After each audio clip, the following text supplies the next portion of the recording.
Hey guys, Sandy here. Welcome back to my channel. Today I am scrapbooking these two photos.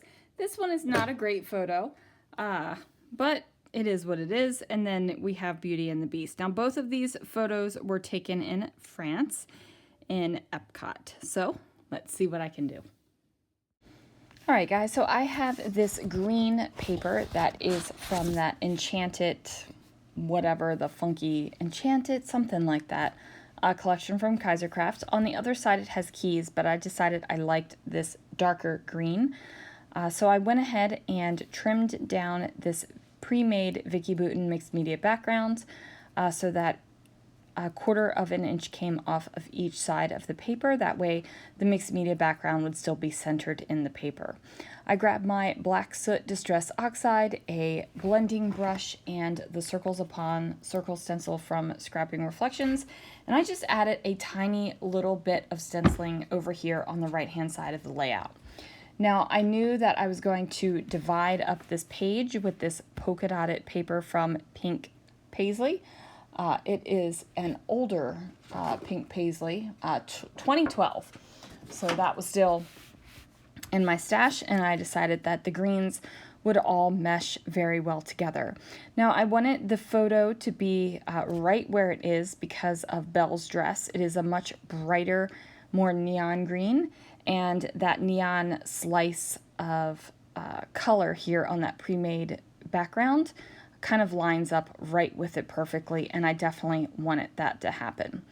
Now I could have used a green Distress Oxide or Distress ink, or really any kind of ink where I stenciled through, but I wanted something a little bit darker, and I wanted something that would give it a little bit more of a punch of difference between what was already on the page.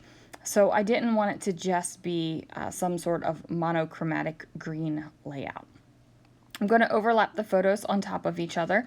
Now I am going to overlap the maze and the roses photo just because it's not as dynamic and as exciting as the photo with the Beauty and the Beast topiaries. Now I am a super fan of the topiaries during the Flower and Garden Festival, and even though I've seen them multiple times and I've taken pictures of them multiple times, they are still gorgeous creations to me, and I will probably always take pictures of them if I'm ever down there during Flower and Garden. Now, at first I thought I was going to put these couple white flowers down here at the bottom where the two photos kind of meet up, and that way it would give it a little bit of excitement down here at the bottom, because I have my stenciling up there at the top, and I feel like that's giving it, you know, there's some excitement there. However, when I look at it and I start pulling in other things from my stash, from the kit, rather. It's all from my stash, but I decide that I like this black globe. So the globe is going to go on the bottom down here, and I'm going to move around my flowers just a little bit. Now, again, since this is the Flower and Garden Festival, I fully expect to have lots of greens, lots of flowers, lots of all the floral things. Do you know what I'm saying? So I felt like I needed to do that. So I had this little green tab thing that's just been kind of chilling on my desk for a couple days, so I put that on the photo and figured I would add something in there. I saw this little green heart doodad thing, and I was like, where the heck is this bad boy gonna go? Like, it needs to go on this page, but who knows, in the world knows where. So I tuck it in between a couple of the flower petals, and I'm trying to figure out what else I can add to this layout. Since it's got this mixed media vibe going on in the background, there's not a lot I really want to add. Like that, the mixed media is kind of becoming the star of the show along with the gorgeous photos, and I'm like, that's really all I need.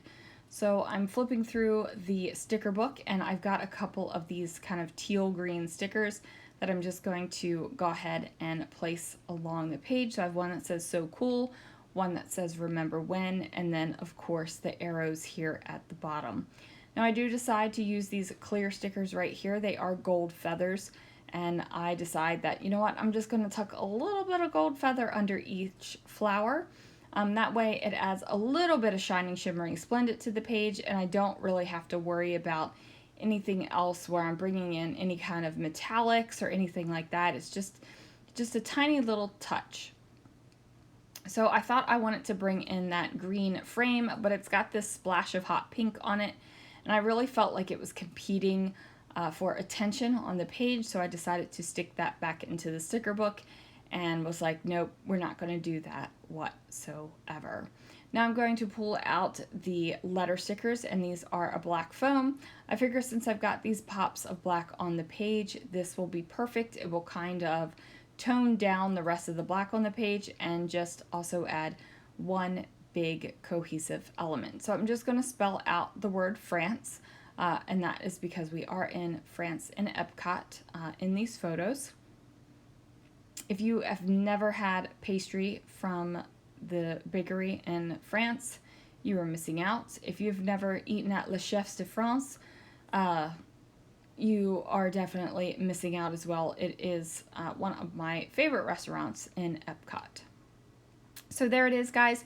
Thank you so much for watching. Thanks for joining me as I am diving back into visiting Disney through my photos, and I will see you guys again real soon for another video.